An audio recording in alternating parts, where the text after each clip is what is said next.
I don't want to hear, and I'm going to go on record as saying this, I don't want to hear anybody say to anybody who competes that did well at a show if there was a low turnout, because I'm going to say this, and I'm going to speak for my clients first, your client, Scott, too, and Scott, if you have any. If you went through this bullshit and all the stress that's going on, and you stayed locked in, and you continue to train, busting your fucking ass with your diet and everything else on top of everything else that is going on and all the unknowns, you get to show up to that show and kick everybody's ass. Whew. Yeah. You get to. Hey, what's up, guys? On this episode of Blood, Sweat, and Gear, Skip, S2H, and myself, we cover a bunch of listener questions, plus we predict what's going to happen with the contest season this year. All that and a bunch more. We're going to do that right now.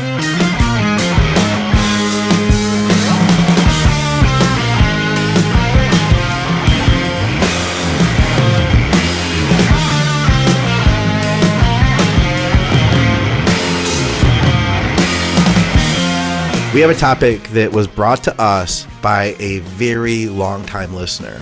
And when I say that, I mean he listened a long time ago and then he stopped. But he's back. This guy listened back in like the PED days. We both had listened, so I wasn't even, a part of that program, back then. But anyway, he lifted for some time. He was really into the lifestyle, really into the sport. He did really well. He lost a ton of fat, got into really good shape, never competed or anything. But he was like, he identified with bodybuilding. He ended up getting sick. He was basically out of everything. You know what it's like? If you get hurt, you get sick, you start like not wanting to pay attention to the stuff that you used to love because you can't do it. He stopped following everything related to bodybuilding for like at least a solid 3 years, if not 4. So he's back. He actually logged into Facebook so that he could watch live today with us. And his question is now that he's back into the sport, in the lifestyle, what are the major things that have changed in the last 3 to 4 years in bodybuilding? And you can interpret that however you like, be it, technology with nutrition, training principle ideas, what's popular now, or you could go to the other side of it, like all the new divisions that are out there, whatever you want to do, however you want to take it. A bunch of guys have died.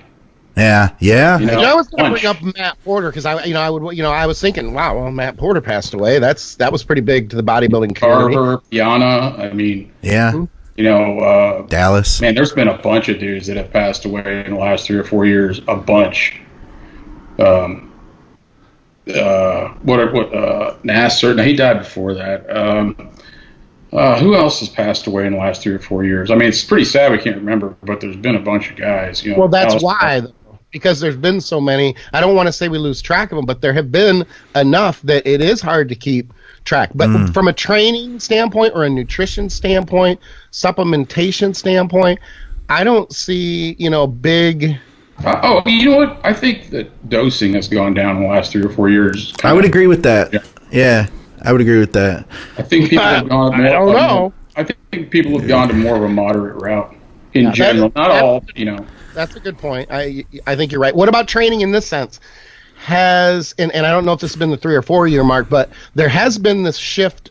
The paradigm has shifted a little bit from the low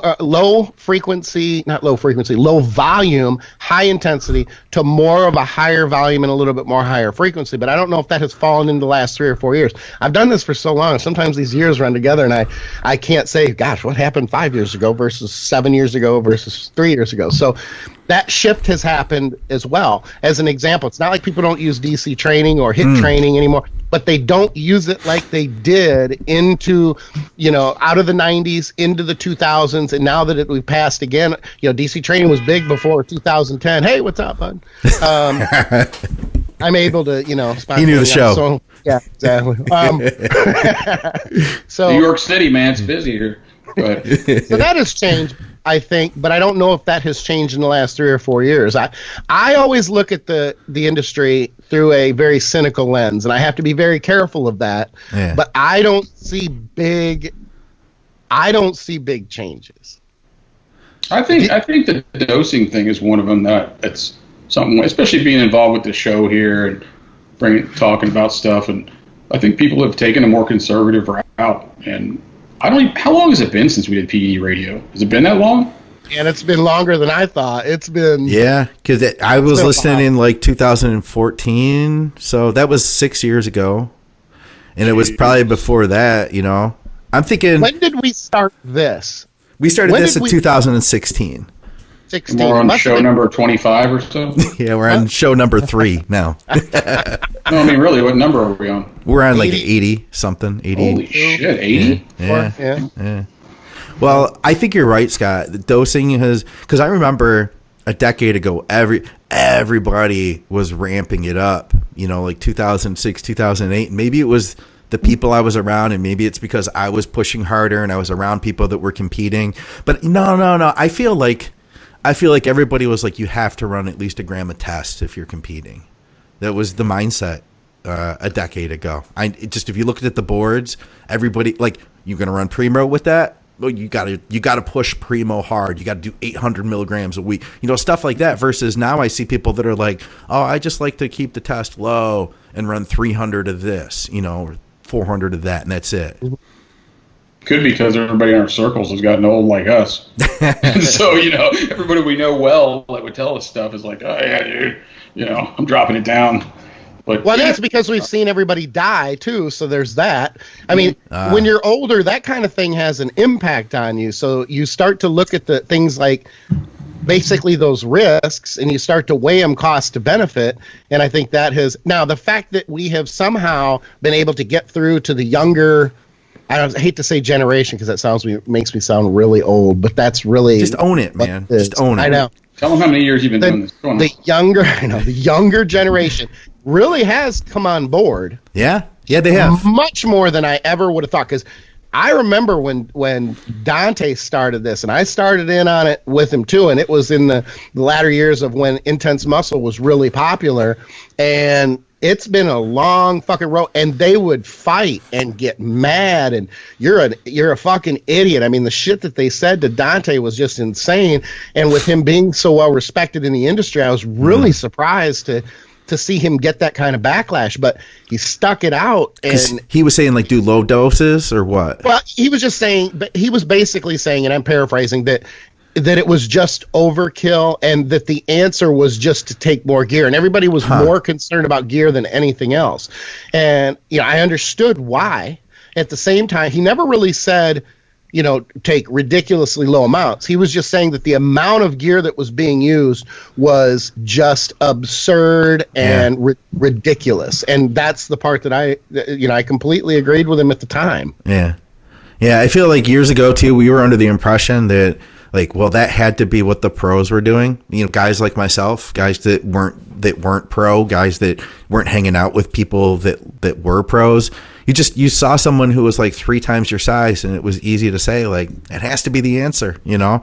Well, and some of them were doing those ridiculous. Yeah. I mean, you know, I had it from the mouths of people, of what specific people. So when you had, and I'm not going to mention names, but when you have the top, you know, king shit guy who's not doing very much, and then you have the guy who's second, and he's taking 10 grams of shit, because I didn't mention his name, 10 grams of shit, and can't figure out why he's got edema 2 weeks before a show. Literally 10 grams. 10 grams. 10 grams. And was he really, really high up in bodybuilding? He was number 2. Behind Phil Heath. Behind Phil Heath, he was number 1.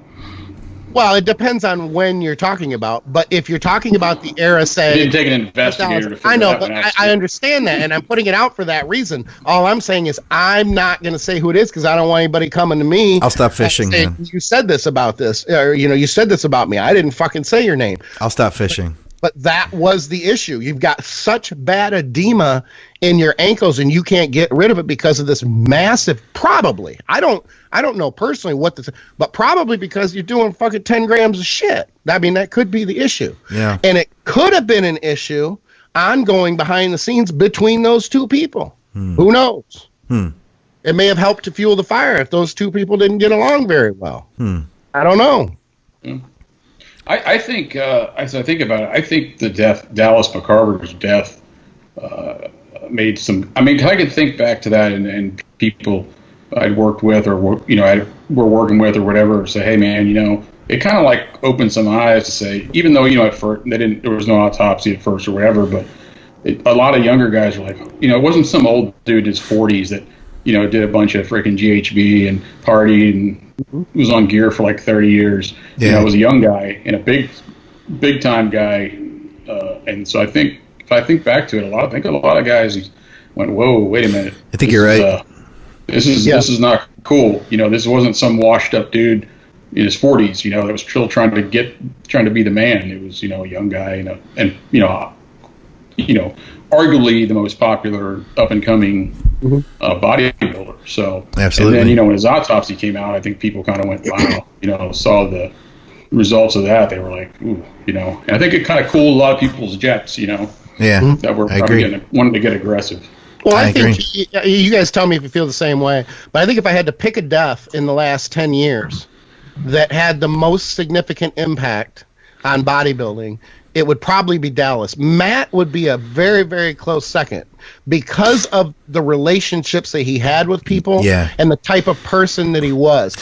I think more people knew Matt on a personal level than knew Dallas on a personal level. You know what, too? I want to throw in, because I was thinking about that as well.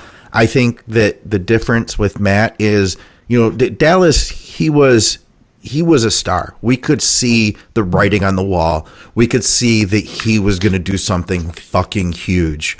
And as awesome as that is, it's harder to relate person to person to a Dallas, to a Ronnie, to a Jay. But Matt Porter was a guy that you could relate to. Matt Porter was a guy who was one of us, that he was like, he pushed, he got big, he really pushed it at the national level. We knew who he was, and I just feel like a lot more people could relate to him. He wasn't like the genetic phenom that Dallas was, and to see him pull back, and although we know he may have had some health conditions or whatever, and, people say, oh well, it was because of the heart issues or whatever that he had genetically. I think that really scared people too, because it was a guy who pushed hard and then pulled back, and it's like, wait, that's what I did too. Am I a time bomb? Yeah, it clearly scared them. That's a good point. I mean, I think you look at it from two directions. You've got Matt, who was in the industry a long time, good dude. I knew him, and you've got Dallas, who was quite a bit younger than Matt. I think from a standpoint of a younger guy wanting to get in the sport and really go somewhere, I think Dallas's death would be more influential because he was young and he was huge. So, you look at it like, hey, I want to be 300 and 260 on stage.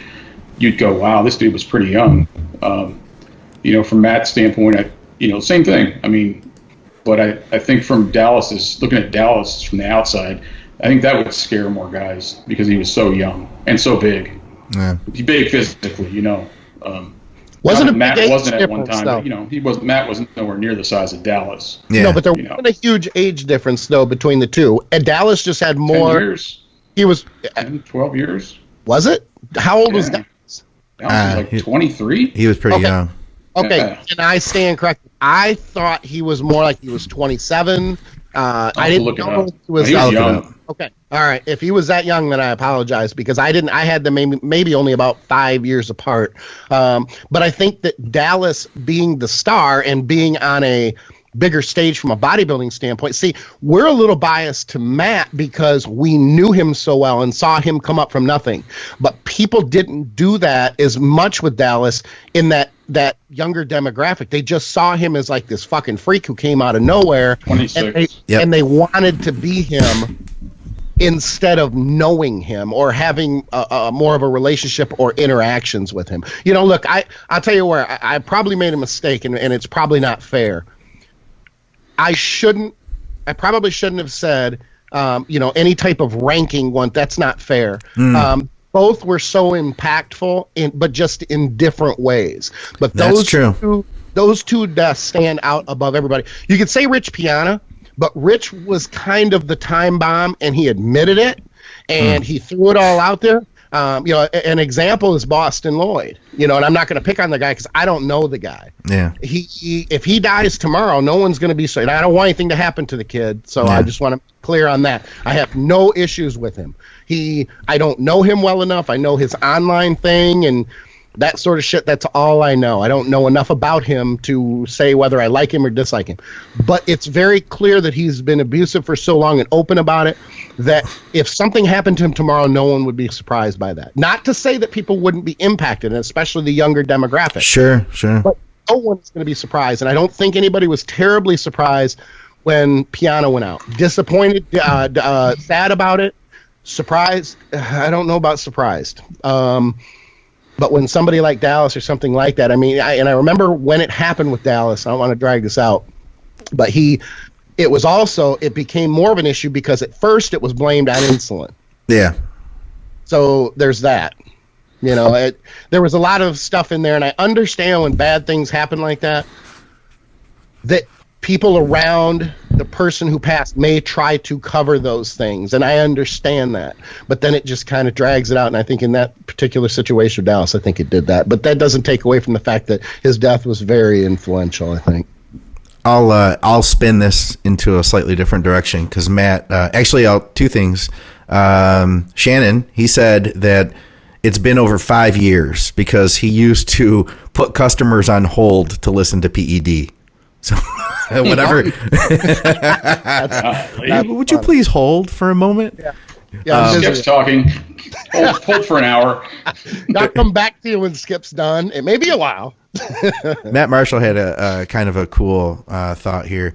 He said he was thinking that some of the transition may have been the focus has been more on training, and I could see that. I feel like it used to be real gear focused, and I feel like as a podcast creator, we're putting out 4 or 5 shows a week at times. I can tell you that like a podcast that's all about the doses to take, and you guys, it's not as popular as it once was. Not to mention, there's only so much to talk about, right? We've talked about that. Like, how many times can you tell somebody how to use Tren? Mm-hmm. Well, and think about that too. When was the last time we got a Tren question? I've been actually surprised. It's been a while. So that focus has also shifted a little bit too. That's true. Yeah. And I haven't been editing them out, it's exactly. But yeah, training, we get a lot more training stuff. That's for sure. And I do think, like there has been that DC revival. You think that how's the message board doing? How's Intense Muscle? Cause I feel like that could be a real good push too, to kind of bring that out. Yeah. I think things are going well with Intense Muscle. I am disappointed because the timing of getting it, like trying to jumpstart it, really kind of went right hand in hand with everybody having to go home and train and not be out. And I feel that that's playing a part too, because when I go on and I don't know if you guys see this or not, tell me what you see, but when I go on my business accounts on social media, specifically Facebook more than anything, people aren't talking about training. They're talking about COVID and the government and everything. We're kind of sidetracked a little bit right now on what's going on with everything and understandably, because people are very concerned. They're anxious. They're stressed. I understand the unknown, but that has not helped. Let's put it that way. But we still, our traffic is still doing well. It's just not growing the way that I want it to. And I think that once we start to shift back to some sense of normalcy, I think that will help the board a little bit too. Hopefully, we'll see. I logged in. Yeah. Did you? Yeah. yeah. I did. On one of his 9 accounts. Right. I logged in. Do we have is there a training or a diet style that's real popular right now that stands out? Because I think back to like 2009, what was popular then? Keto. Like everything was like, you got to go keto. Everybody was going keto at the time. It was Dave pushing on the keto. What's funny though is keto fire. Yeah, he was. Keto is now incredibly popular mainstream. You get out of the bodybuilding industry, keto's just fucking blowing up. Everybody has to be doing keto. Like modified like we do, or like real keto? No, real keto. Really? No kidding. Yeah, it's really too bad because I saw that with our other diet platform, website and stuff that we're doing that was targeted primarily towards mainstream people who wanted to get in shape. Yeah. And everybody was asking, keto this, keto that. And when you go on advertisements for, you want to see what's going on currently with normal people, go on viral, like advertisements that become viral, and there's thousands of comments, and you'll see on food things, like if someone is selling food or healthy food or bread or something, everything is about whether it's keto, whether it's, everybody wants gluten-free, there'll be some rice product and they'll ask if it's gluten-free. This is how stupid people are. But anyway, there's a lot of that has, I think, changed probably in the last 3 or 4 years. People are more focused on that, but not as much, I don't think, in the bodybuilding industry. I think that's just in society. But it's funny because society lags so far behind bodybuilding that I find it humorous that it's been 10 years since keto, a modified keto approach, not keto, but modified keto, was so popular in bodybuilding that it has pretty much come and gone. And now it's so popular, not just becoming popular, it's been popular for a few years, but it's big. It's big in mainstream society right now, huge. Matt Marshall said one more thing. I feel like he should be on the show with us because he's killing it here today. He said, talking about like the doses and stuff, he said, here's what the change has been. The newer generation of pros came up in the era of social media and oversharing, and now people hear directly from the pros about their relative moderate doses. And so basically, that makes sense that before we just had to guess, you know what I mean? Or read a message board, and you would see some stuff like there would be like an undercover pro that would post anonymously and like just spill everything. But then you never really quite knew. And usually it was pretty absurd, the doses, you know, you never saw like an undercover pro go up and be like, yeah, I just ran HRT for year round. And then, added in 50 tren every other day at the end of my show. Like, you never saw that.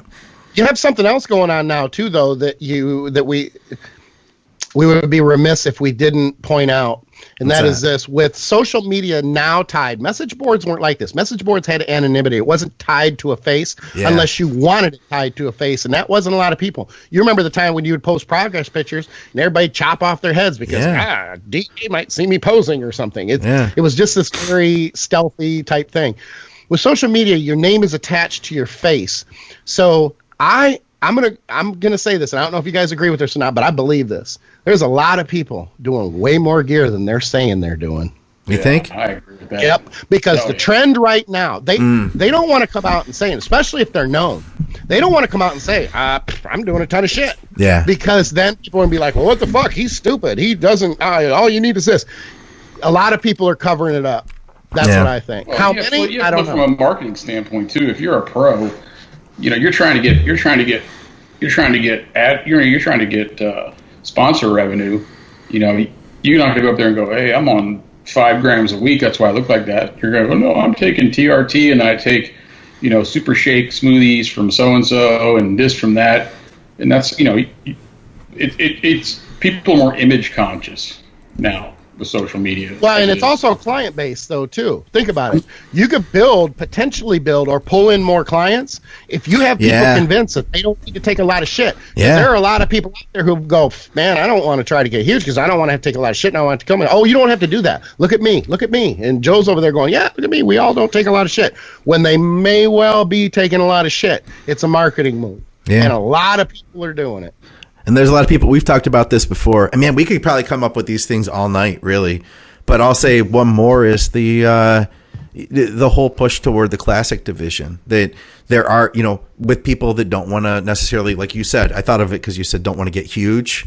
They don't want to get huge. They want to be able to compete sooner. And I guess that was happening 4 years ago, but with like men's physique. But now you can still be bodybuilder-esque. You could still be considered hardcore. You still are hardcore doing classic, versus and not getting as big. There's been that, I guess, that thing of it used to be, I guess that was, I don't know. That was here 4 years ago though, wasn't it?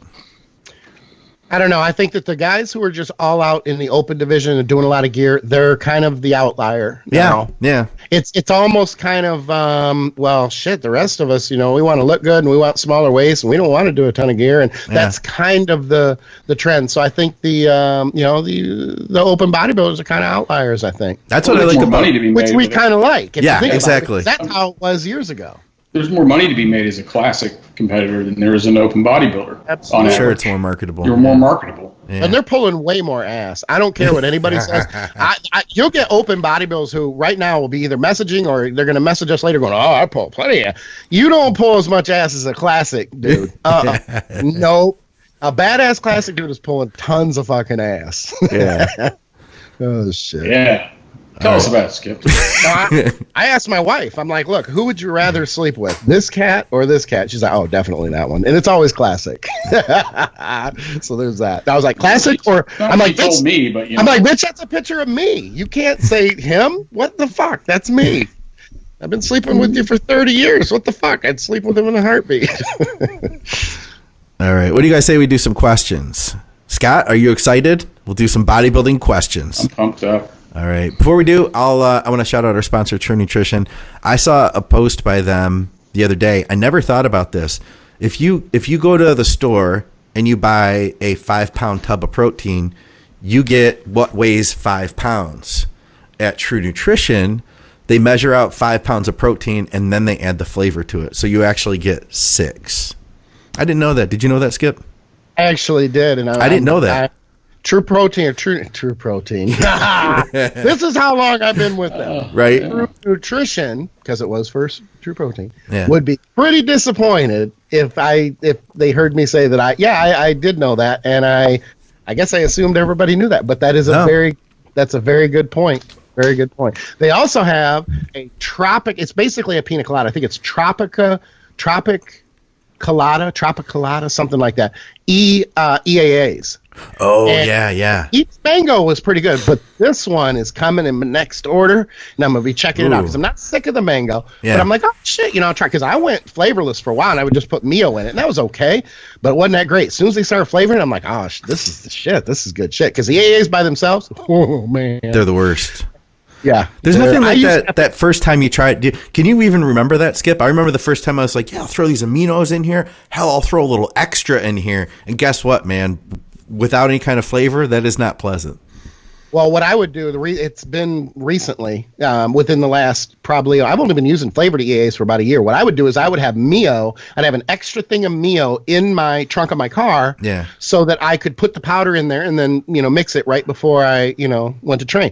Well, sometimes I'd run out and I'd be like, fuck, I got to have my EAAs, it just is what it is. And it's rough. It's rough. And it makes you not want to drink your water. Oh, yeah. Yeah. You end up not drinking as much, but it's rough. It's rough. The flavoring, you got to go with the flavoring.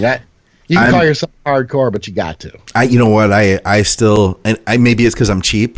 You get a lot more servings with the raw EAAs. So, but also though I'm using carbs. So when I use carbs, I can throw the EAAs in there and that flavors it for me. But I've been cheap. I haven't tried the flavored EAAs that they have. So check it out though, guys. Use our code ADVICES, get some additional savings, and keep this show alive by doing so. All right, questions. We had a question about gyno, and this is kind of a weird one. I feel like S2H will be a good resource on this. If I gotta be gyno. Why you gotta be gyno? Yeah. Fire with it. Fire with it. I'm preparing myself. All right, I gotta find it because I don't even know where it's at. It's on my desktop here somewhere. So I'll come back to that one. Instead, I've got another one about. This is the lower back issue, and this is exactly what I was thinking about because this is what I've been dealing with. Guy deals with lower back pain. What are some of the things that you can do, Scott, as far as stretches and whatnot? What's going on with lower back pain in relation to like tight hamstrings, tight glutes, all of that? Well, according to my wife, I don't have tight glutes recently, she told me. But I got lots of lower back pain. One of the things I got was one of those teeter hang-up, the new one. One of those inversion tables. Okay. And those things work pretty good. Make sure you get the new one, though, because the old one will rip your damn ankles off. It doesn't have a padding. Stretching. You can work your, I call them humpers.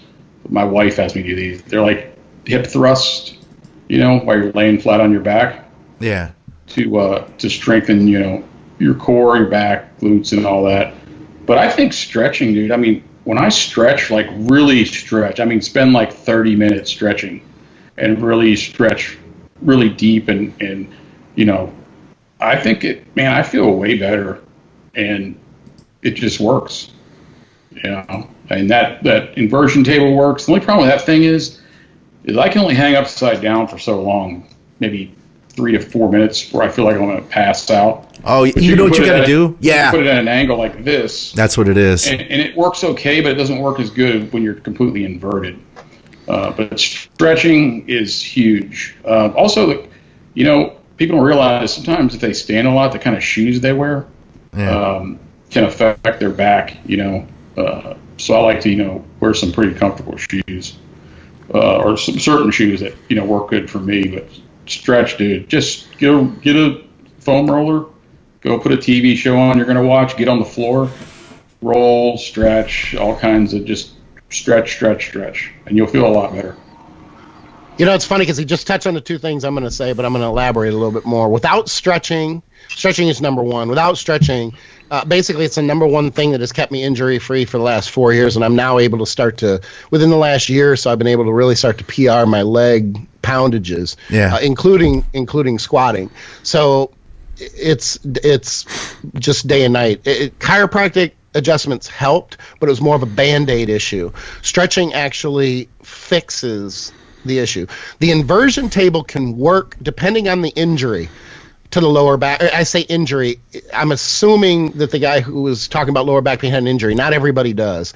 But I talk about lower back pain from an injury standpoint because I have had chronic issues with it. However, mine was not from compression.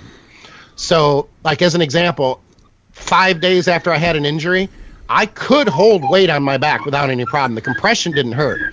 If you have compression issues, then something like an inversion table will help because it's decompressing the spine. Yeah. But I didn't have that. Mine was more of a leverage issue where the lower back and the hips, it was due to not being flexible enough, but primarily through the hamstrings. You asked specifically why. Here's what I say. It's the piriformis, psoas, and the hamstrings. Yes. Okay, those three are just the fucking king. And if you can I won't train legs. If I don't have enough time to stretch prior to legs, I won't train legs. No kidding. That's where I am. I've had too many injuries that I know I'm gambling and the vulnerability is there. When I stretch and I religiously stretch, the only time I've had any injuries even prior to the 4 years, or not prior, but before the 4 years, was if I went a few weeks and I didn't have time to stretch, or I only stretched sporadically, and God damn it happened again. In the last 4 years, I have stretched religiously and will not train legs. And people will say, well, what are you doing stretching prior? There's two ways to stretch, or two ways I've used stretching. I'll stretch after workouts if I want to increase my range of motion and the flexibility of that muscle. I did that for the first 2 years to make sure, because I was that tight. I would increase and basically open up, is what I call opening up the hips. Once I got to the range of motion that I needed, I only now stretch prior to legs, and it's not an aggressive stretching. It's more just to loosen up and get that flexibility from left to right, making sure it's even. Sometimes I'm a little tighter on one side for whatever reason, so I'll do a couple extra stretches on that side to make sure I'm open and that everything is even. The other thing is shoes. Excellent point. I didn't think I was going to touch on it, but shoes are huge, not only with walking around, but what you're training in. Here's an example. If you've got knee problems, you don't want an elevated heel. If you've got lower back problems, an elevated heel will help, and especially if you have hamstrings that are not terribly flexible. Why? Because the flatter your foot to the floor, the more your hips want to come underneath you, okay? Come what's called posterior. So they come from the front, or they come from the back, like almost like an arch position, and they, in the bottom position, when you take a video of your squat and you want to see what your hips and your lower back are doing, do it from the side. Because if you see your butt start to come underneath, the more it comes underneath, the more vulnerable your lower back is to an injury at that point. It's called a butt wink in powerlifting. Okay? So, excuse me. If your hamstrings are flexible the way they're supposed to be, you can get ass to grass without your hips turning under you. Yeah. If your hips start to turn under, you can't go astrogast. You can only go as deep as how or when your hips start to roll underneath you. It's not just with squatting either. It's with angle leg pressing. So if your ass starts to come up off the pad, you don't go deeper than that because you're asking for trouble. Here's the problem. When you're young and you're made of rubber, you can get away with it. And you think, oh, I'm good. You start to get older and stiffer, and you're not going to get away with that same range of motion. It's not going to work, and it's degenerative over time. And when I say time, years or decades. It will fuck your back up over time. So if you're in it for the long haul, you better start doing shit right first. People will say, well, I don't have any problems, so I don't need to stretch. Bad idea. I don't know that I would if I didn't have problems either. I get it. But the point is if you plan on staying in this for the long haul and you're trying to stave off future lower back injury, stretch anyway, just to be preventative, and it'll take you many, many more years down the line without injuries. Yeah, I think that's all solid. Yeah.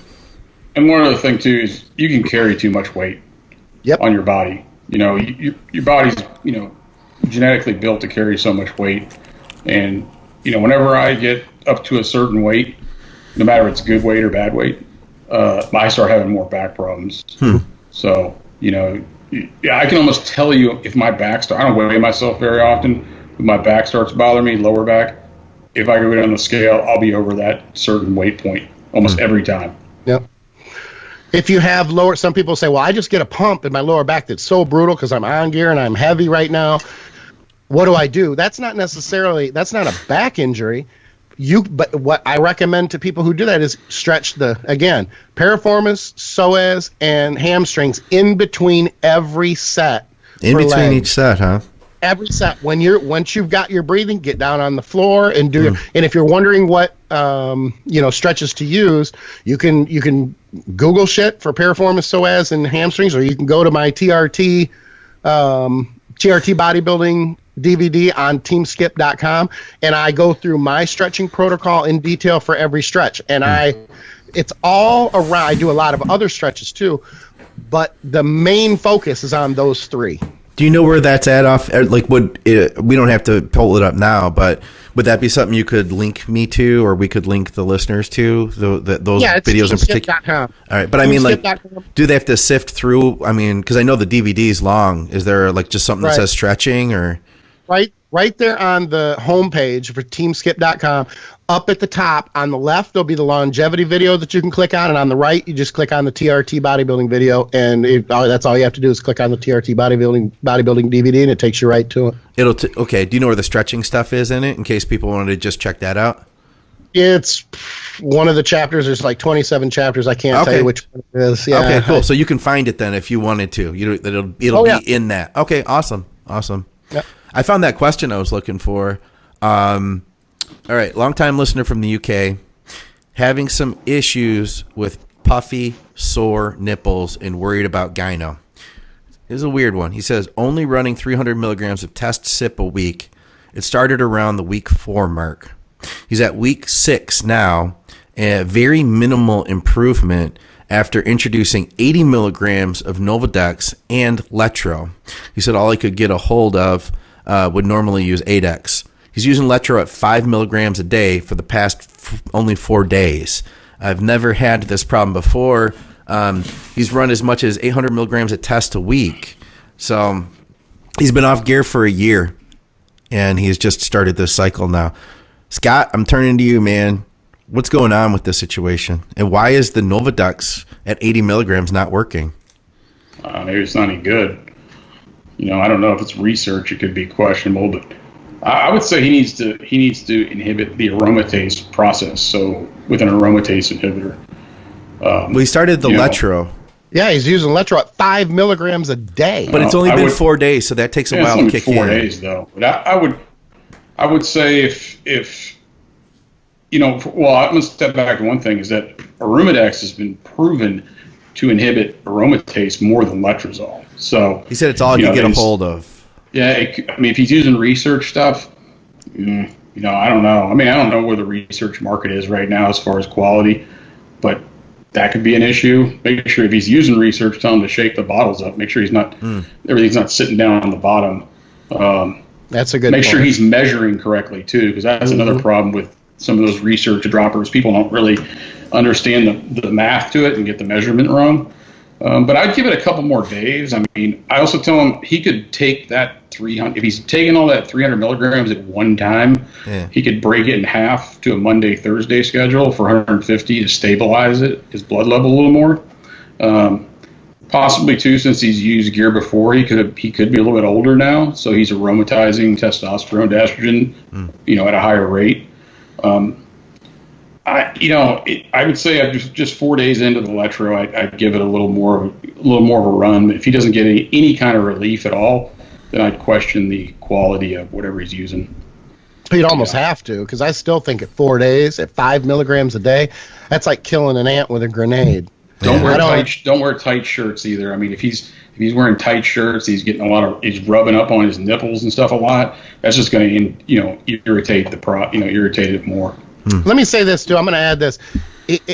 In the question, I understand that he was clear that he said puffy and sore. Yeah, he did. Because this isn't adding up. 300 milligrams of test when he's done 800 before. Yeah. He's on, even though it's only been 4 days, 5 milligrams of letrozole, 80 milligrams of Novadex. That would mean that the Novadex and the letrozole would basically have to both be garbage. Yeah. And then he would have to be ultra sensitive to estrogen. So here's my question to him. How sure are you that your nipples are sore? Because if they're puffy, you could just be fat. And I don't mean that in a shitty way. All I'm saying is I have heard, I'll say this is just my experience. Probably over 70% of people who tell me about puffy nipples, they're just not lean. And they naturally think, oh, shit, this could be gyno. When you have, and I've said this, you guys have heard me say this a lot. When you have gyno, you fucking know you've got gyno. Now, he may be sitting there right now going, I fucking know I got gyno. Yeah. If that's the case, I don't see how the Novadex or the letrozole could be real. I just don't. And how he's getting a kickback like that, yeah. I would also tell him to get blood work, but he's in the UK, and I know it's super difficult there to get it. But that's the first. If he came to me and said, hey, I need to, what's up here, I'd tell him to immediately go get some labs so you can get a really good in-depth look at what's going on. But in the UK, that's not easy to do. I think they can now. I think you can't do it, like it's hard to do through your doctor, but you can do like through, I think there's companies like Meditechs is one of them. They have that now? Yeah, I don't know how good that company is. I go get your labs done to find out what's going on, because he said he's used 800 milligrams before, but that could have been 10 years ago. We don't know. Yeah.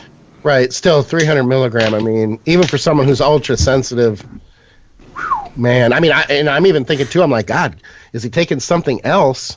Is he taking something that there's a prolactin kickback and he's not getting anything, or he's not getting enough from the Novadex isn't going to impact that, or it's not going to impact it enough to fucking matter. So, obviously you can control estrogen, you can control prolactin a little bit, but if he's taking something that could be kicked, but if he says he's just taking 300 milligrams of test, I got to take it at face value, and that just does not add up. So when you say it, it's weird, and I'm not in any way saying he's bullshitting or anything like that. I'm just saying it is weird. I agree with you. That is an odd situation. Now, and I've had enough clients that sometimes people can be absurdly sensitive to estrogen. Now, what I will add is and I'm going to come back to the fat thing.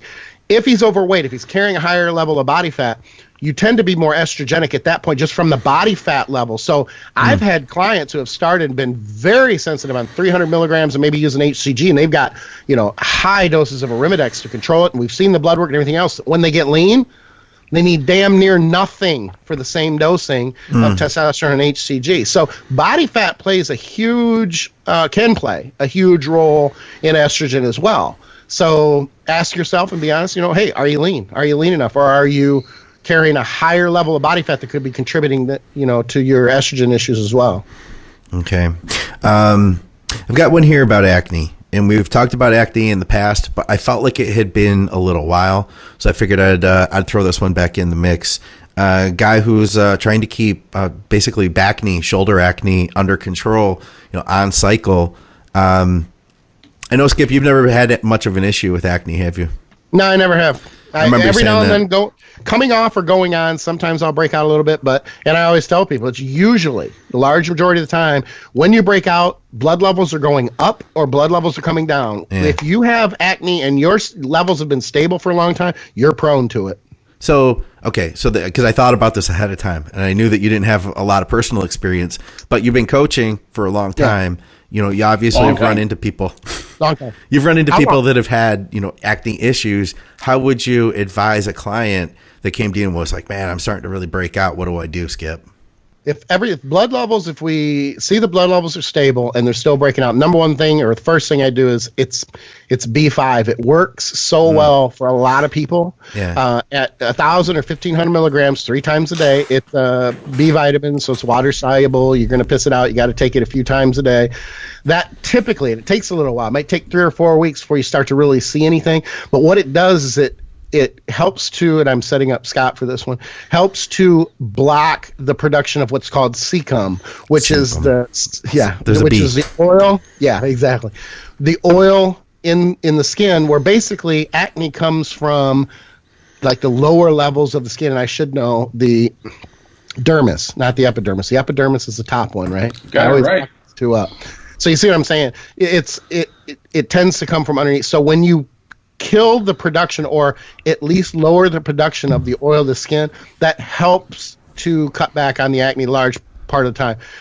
Accutane is the strong, you know, the like what people used to jump to when we were teenagers. You go to the dermatologist to give you acne or Accutane, and it, you know, sometimes it's like a nuke. Very hepatotoxic, yeah. And I have heard, and this has been 10 years ago, that a lot of dermatologists had got on board with B5 and were recommending to their clients first to try B5, but yet then I have a daughter who had used B5 all through her teenage years, and she tends to break out, so she got that from her mom, which I always give her shit about. Very oily skin, and she ended up going on Accutane against my advice, but it actually did work real well, and that bitch, her liver values stayed at like 25.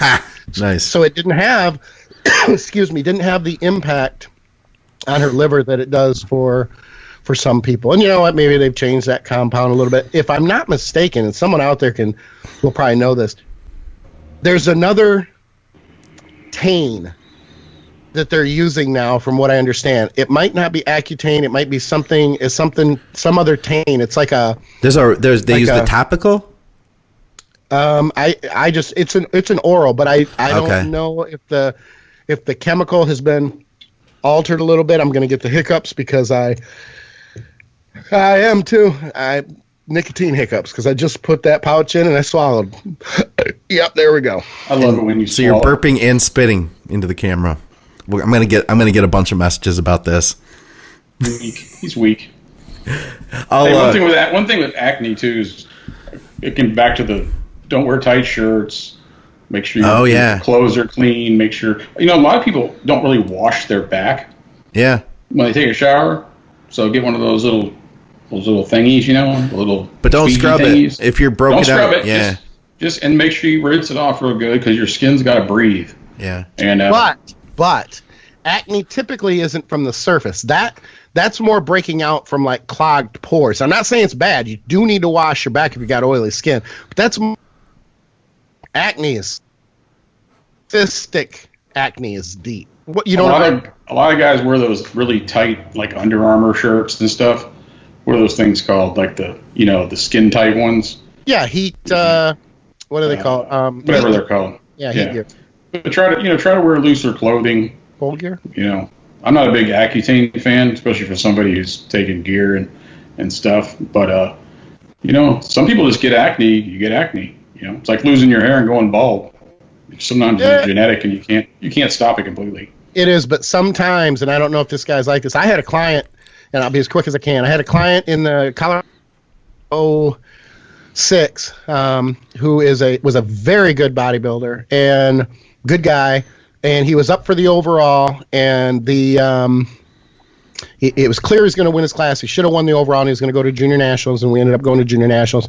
And we had a meeting right after prejudging, and the head judge said, if you hand down the winner as this person, I'm not going to call it because of his acne. I'm going to call the next person in line. That motherfucker did that. Yeah. I thought it was bullshit because it wasn't bad enough. And I'm, you know, look, you're probably thinking, well, you're a little biased because he's your client.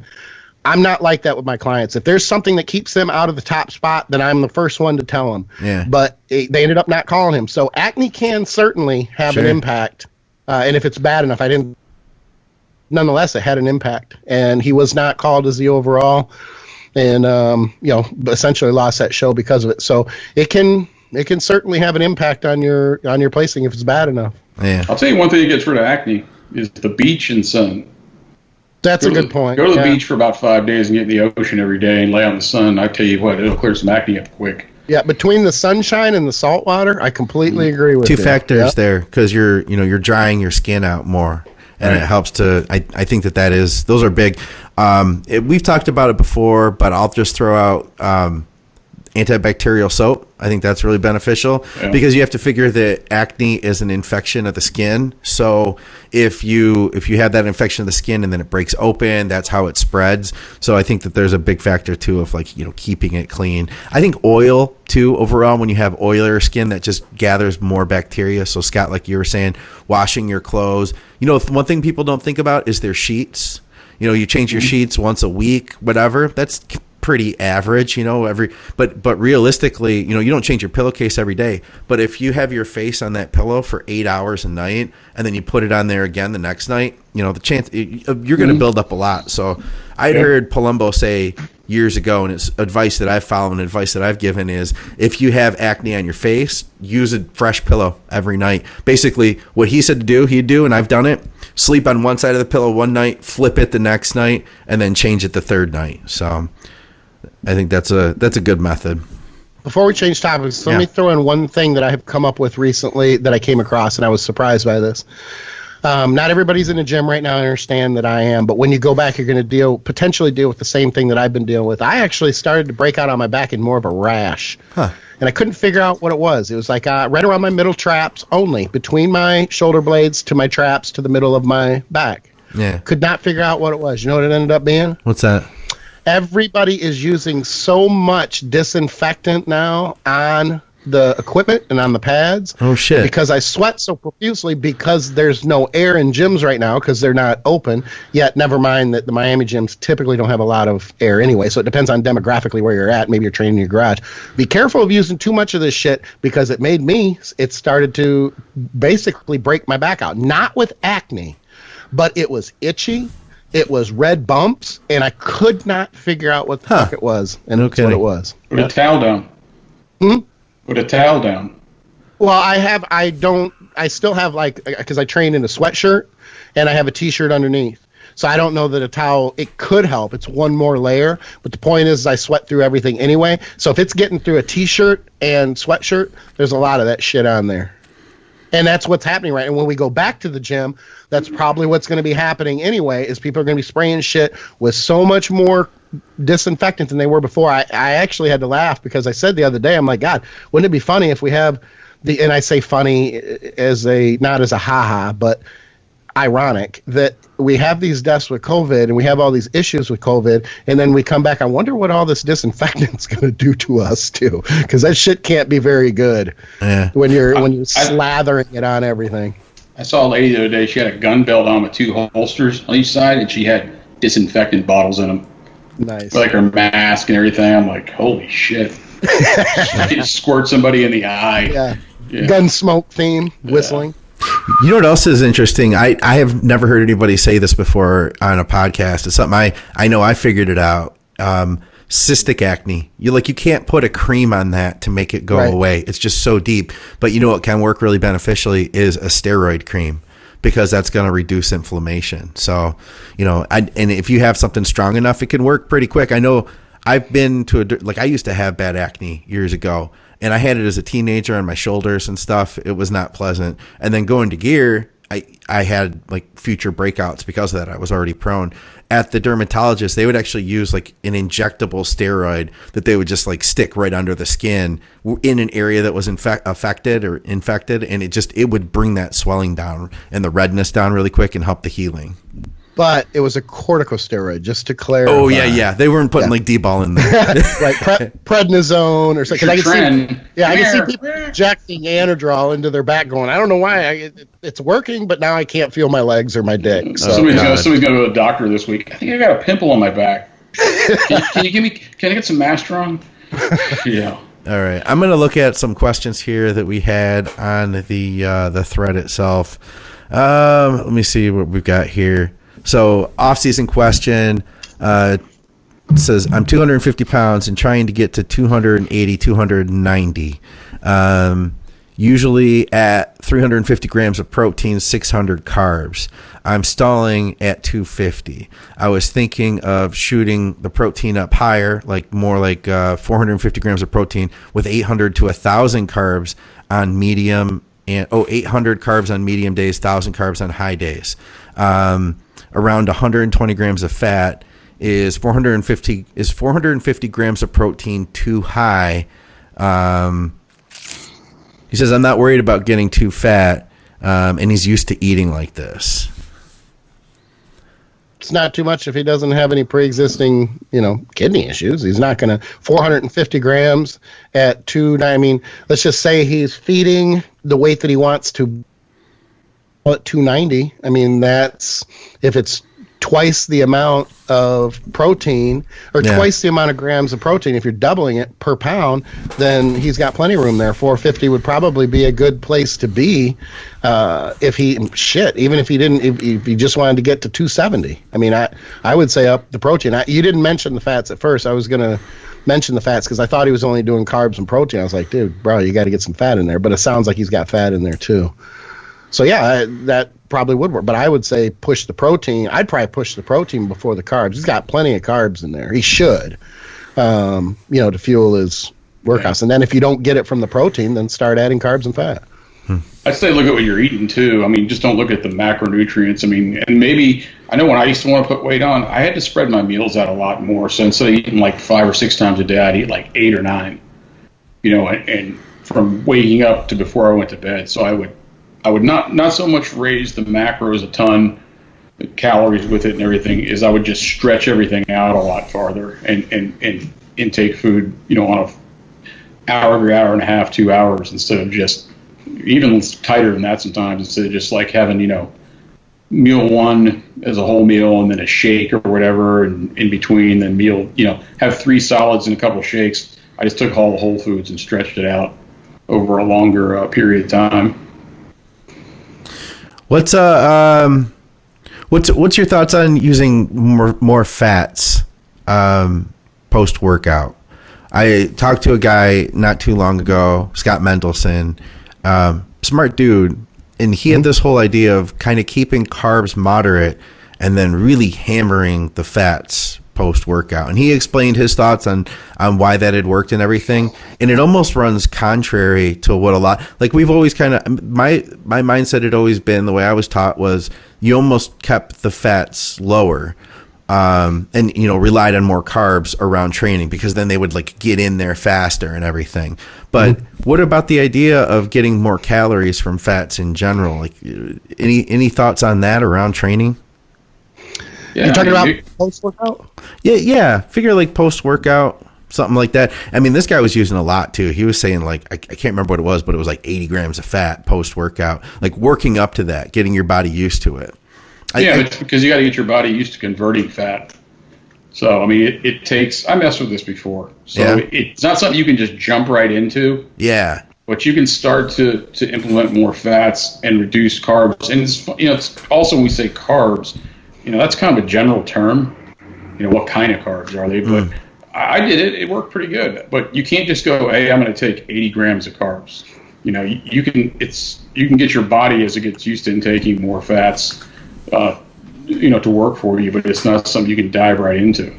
And I think a lot of people like to use a faster acting carb around workouts. I don't know if that's good, but I think some people can overdo it. To where they're using more of a simple carb, and it can kind of bite you in the ass too on that end. So I wouldn't do it. I wouldn't do it if he was trying to get lean.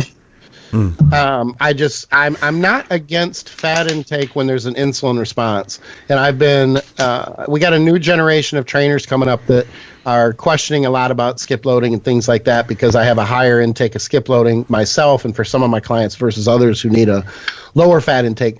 Post-workout, I still am of the belief, and I understand that some people may think it's antiquated, but it's antiquated because it's been very it serves its purpose to not have fat in there to get that insulin response and pack away as many carbs as you can. Now, you may end up turning around and having a meal only an hour, hour and a half later because your body will suck up those nutrients post-workout with that insulin response, and then you can get some fat in the next meal.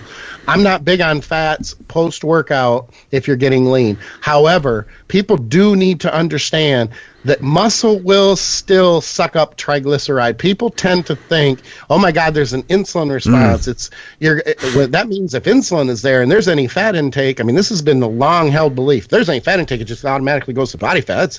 That's just defeating the whole purpose. That's just not the case. That's just not how it works. So I think that it's, you know, in his case, in Scott's case, I don't know if he was trying to get lean or if he wasn't. If he was trying to get lean, no, we're talking about growing muscle. Okay, you know? Okay, then I could see that. That's the other thing too is when you add fat, you get a slower or less of an insulin response from the carbohydrate from that meal. So you're going to drag it out a little bit more. He may not be eating an hour and a half later. So let's say he eats, you know, another 2 or 3 hours later.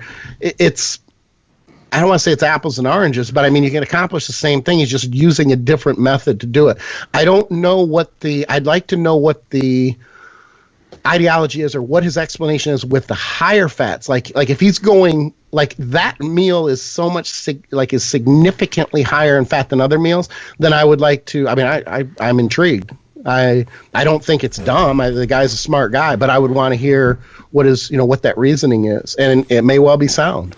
Yeah, have you ever found a situation where fats were an answer? Because I guess what we're getting to here is that right now he's stuck and he's trying to figure out obviously we look at it, we're like, well, we have more food may be the answer. Has the answer ever been more fats? Absolutely, absolutely, because you're getting over twice the amount of calories in the same gram or in the same volume of food. So it's much easier to increase caloric intake by adding fat than it is. I mean, it depends too. Is he struggling to get the volume of these meals down? Because if he's going to add 200 grams of carbs or 300 grams of carbs, I mean that's a lot more volume than if he added the equivalent calorically of fat. And if you add fat, it makes it sometimes easier to get the food down because it actually fucking tastes better. Even though it might be a chore, at least it tastes better and you can get it down. Yeah. So it depends where he is as far as maxing out the amount or the volume of food that he can actually not just get in his system, but process and assimilate. I mean, if he's reacting to fats right now, well, I'd tell him probably just up the fats. I mean, you can only up the carbs and fats together so much before you run into a problem. Right. So I would, if he's reacting well to fats now, I would just say up the fats and go with that. Yeah, up the protein and the fats. Leave the carbs there. Protein and the fats. Yeah. At 800 grams. That's a lot of carbs. Yeah, no, he's not on that yet. I don't think, is he? I think he said he was going up to that. I thought he said he was at 800 and he wanted to go to 1,000, but I may have misunderstood. He said he was going to go up to 800. I think, what, as a matter of fact, what about this? I got to scroll back up to find it. He's at 600 carbs right now. And he was talking about going up to 800 on what he calls his medium day and 1,000 on his high days.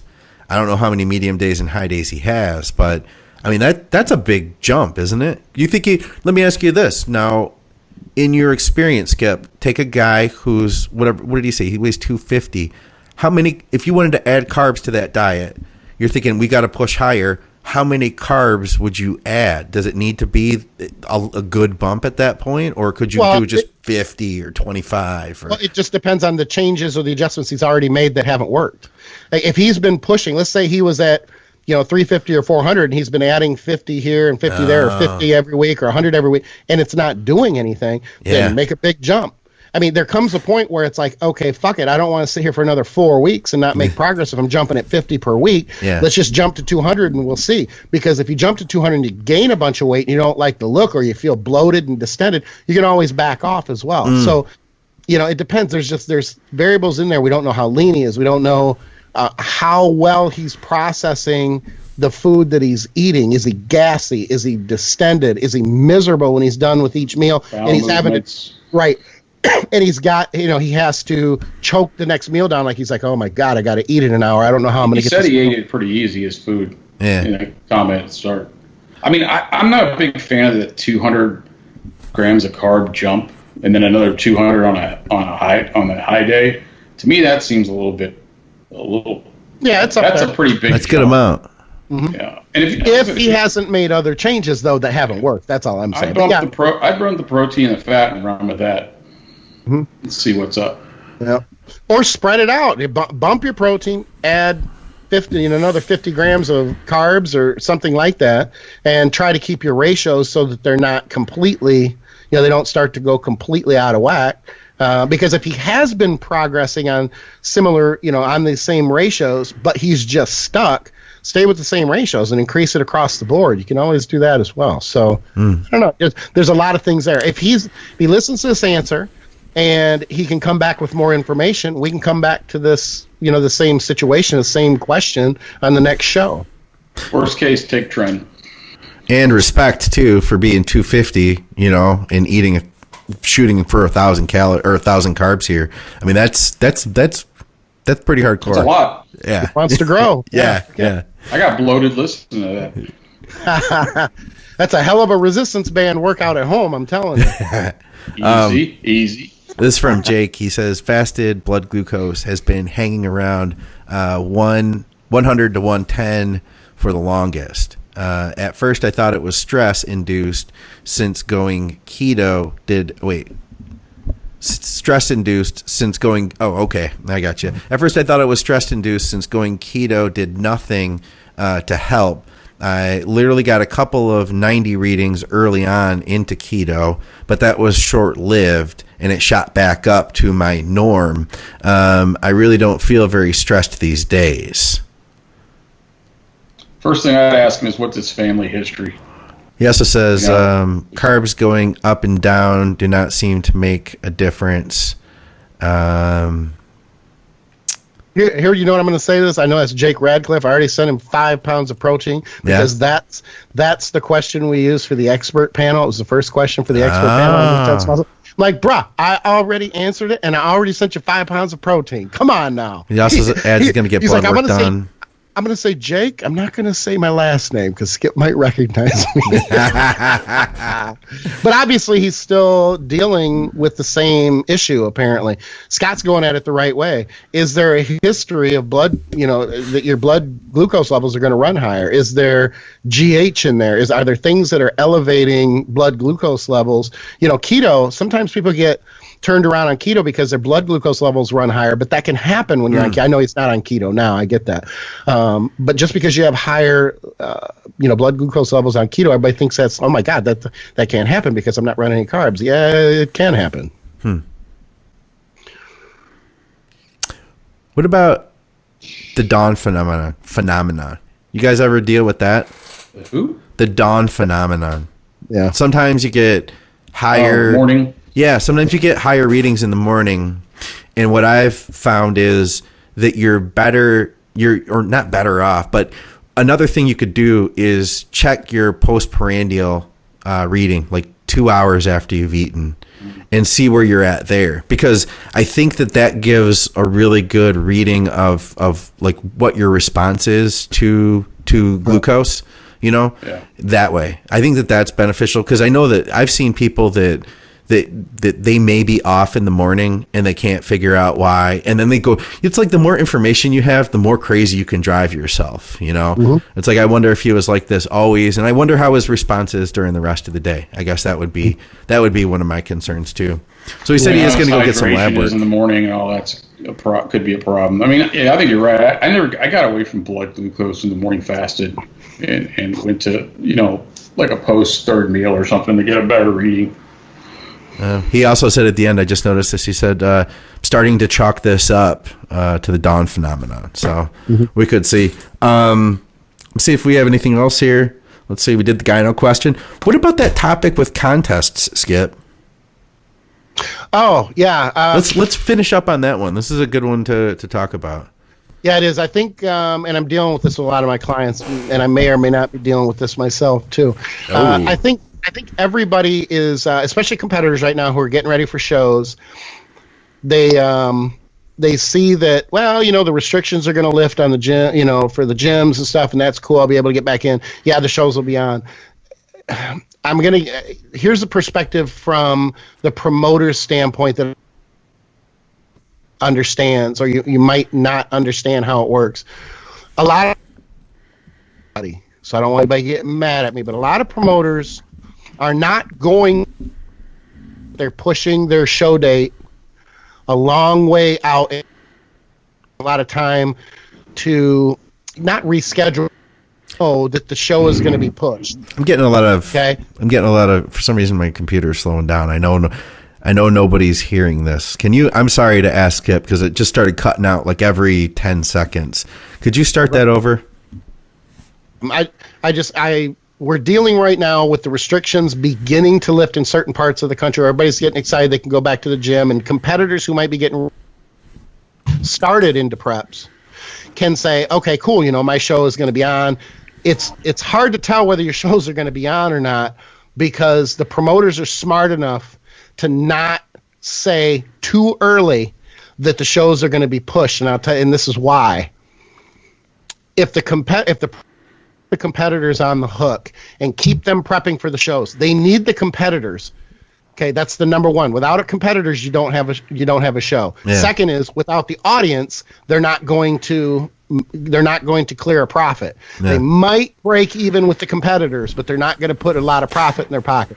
So what they're doing, not all of them, but some of them, they're keeping the competitors on the hook and not saying we're thinking about pushing. And it really doesn't come down to the promoter. It comes down to the states as to whether a crowd can assemble for the shows or any other type of, that. So what they're doing is they're keeping the competitors on the hook, and at the last minute they're pushing the shows, because that keeps the competitors prepping, because they're so close. They figure, what's another stay on. Some will fall off, but most will stay on. If they announce that 2 or 3 months prior, people would bail. Competitors would be like, fuck it, I'll wait till the fall. So what they do is they keep them on the hook. They then push the show, because they don't want to have the show with just the competitors if they can't have the crowds there, because it's going to cut into their profits huge. Yeah. So what I'm saying is this. Let's say you have a show in the middle of July. Gyms are going to be open in large part across the entire country by the middle of July. Sure. But are you going to be able to assemble? Are you going to be able to have a crowd? Will the promoter have a crowd at that event? Your show could still be pushed, and they're not going to tell you until the last minute. Now, I'm not telling everybody. I'm just putting out information. I'm not telling everybody to put it off and wait. But Masters Nationals, they already announced, because it's a big show, that they're waiting until October. That was a July show. Yeah. So you have to wonder if all these other July shows are just trying to keep these people on the hook, keep the competitors on the hook, so that they can get down to the wire, and you're going to be 2 or 3 weeks out from the show and find out there's not a show and it's been pushed a couple months. I hope that's not the case, man. I hope not. But it's already starting to happen. Not everybody, but some promoters are doing that. And I understand from a business standpoint, I get it. But it's not very fair to the competitors. At the same time, the promoters would argue, well, I have to be able to, make my money back, and I need to be able to make a profit, because when push comes to shove, it's a business, and I understand it. Yeah. Just know that if you're prepping for a show now and you think you're good midsummer, there's a chance that you might not be. It's just information. Yeah. If I was a promoter, I'd go early and I'd make a deal with the venue, saying, hey, if I don't turn X amount of tickets, participants and or crowd, then I'd get a great deal anyway going in, ask for a much reduced rate on the venue, and then I would use a ticket sales stipulation that if I don't get any more tickets than X, then you're going to cut me either a better deal or let me in for nothing. And I think the venues will risk that too, because they got to make money and they're wanting to get traffic through. So I think from somebody running a show, I try to get in early, because if you wait too long, you're going to be, especially if you're a show that's not super popular, or you're not a pro qualifier, you're going to get a piss poor turnout, because they're all going to be jammed into one short time frame. So I wonder, think those are the ones that are canceling. I wonder though too, like, have they not paid for the venues yet? You know what I mean? Have they not signed contracts for those things? They have a deposit. Yeah, but there's stipulations in those contracts. Oh, okay. That, no one that knows what they're doing is going to go and sign a contract to a venue without an out clause. There's an out clause in all of them. Okay. Like, what if there's a hurricane, or whatever, Right. So there's stipulations in there. I'd be, if I was a promoter, I mean, I'm sure they are. I'd be negotiating hard right now because these venues have been empty, dude. They got to make some money, and they're going to cut deals. Yeah. Right. But what I'm just coming back to the point that if they can't have a crowd there, that is a huge hit to the promoter. That is probably a pretty big part of the decision whether to push that show or not. I think, what did I hear? I heard that Victoria told me as Canada as a country is not doing any type of big mass gatherings for the rest of the year. Like they just figured that was out.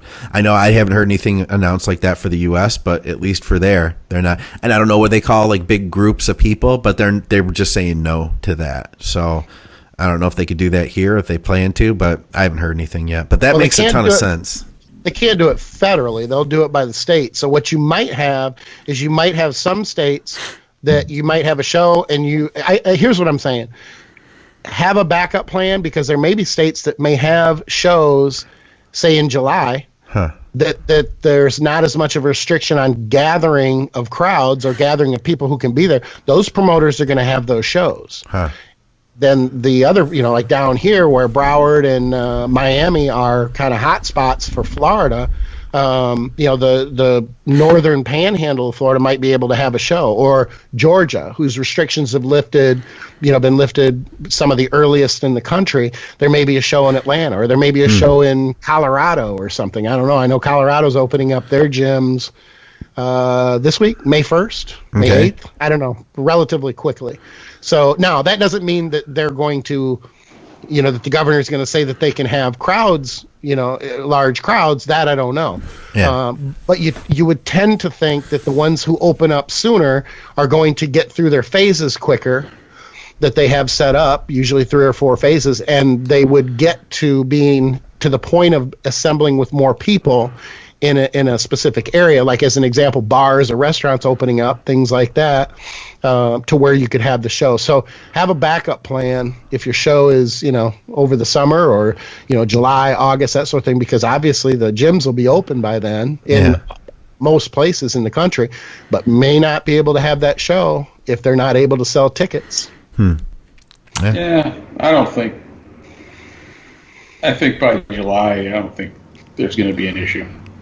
I hope not. But you might have a reluctance in certain parts of the country for people to mass gather. But I think of the ability to have a show and have people in a venue, I think the trend now is people have lost so much money or not making any money that it's starting to be like, hey, let's just get this thing rolling. Yeah, and I don't disagree. At the same time, I think it's easier to say that if you're not getting ready for a show and it's on the line. Yeah. And if it comes down to it, I'll say this, and I know this firsthand. It's a bitch to prep for a show that day in and day out, you might be locked in, but you don't know that at 2 or 3 weeks before that show, when you're ready to go, could be potentially in your best condition and it's fucking game on, and you have to wait another 10, 12 weeks. Oh man, that'd be it for someone in that. I mean, that could be a shame, but there's never been a time that we've ever had to deal with this. Right. There's never been a time for bodybuilding shows where everything might get canceled. At least in my life, not nationally, but there's been regional issues. Yeah, like hurricanes down here. Yeah. There's been it shut the world down. But yeah, sure. I'll tell you this: if you want to go to a pro qualifier, I'd find the first damn pro qualifier and go to it. I wonder what the turnouts are going to be like. Because I know I've got people that are still working. Huh? I've got people, that are. I've had a couple people that flaked completely. They couldn't handle it anymore. They were done. They threw in the towel. Mm-hmm. But then I have people that are still grinding. They're just doing what they've got to do. They're still getting into shape. Some of them don't even have really good equipment, but they're doing what it takes. Yeah, if you want to go to pro qualifier, I'd find the first damn one you could find and get to it. Because I think you're going to have a weaker turnout. Well, and you also have, there's a lot going on. You also have the possibility of the second wave, where who knows that things may not be shut down in the fall anyway. So if you put it off to the fall, maybe there's this small window, July and August, maybe even to early September, and then the goddamn shows get canceled again because numbers start to go up. There's a lot of unknowns. Stop the rumors. There's just a lot of potential possibilities. So the other thing is, I don't want to hear, and I'm going to go on record as saying this, I don't want to hear anybody say to anybody who competes that did well at a show if there was a low turnout, because I'm going to say this, and I'm going to speak for my clients first, your client, Scott, too, and Scott, if you have any, if you went through this bullshit and all the stress that's going on, and you stayed locked in, and you continue to train, busting your fucking ass with your diet and everything else on top of everything else that is going on and all the unknowns, you get to show up to that show and kick everybody's ass. Whew. Yeah. You get to. Because that's only fair because you fucking stuck it out. Yeah. You stayed with it. You did what a lot of other people flaked on or decided not to do, going, oh, I'll do it later. And there's nothing wrong with doing it later. But all I'm saying is there's damn sure nothing wrong with showing up in a weak field and kicking everybody's ass if you did everything you were supposed to do to be there. That's a good point, man. That's a really good point. I agree 100%. Yeah. Really, Scott? Hey, I got a guy that's going to show up to whatever pro qualifier comes first, and he's going to win.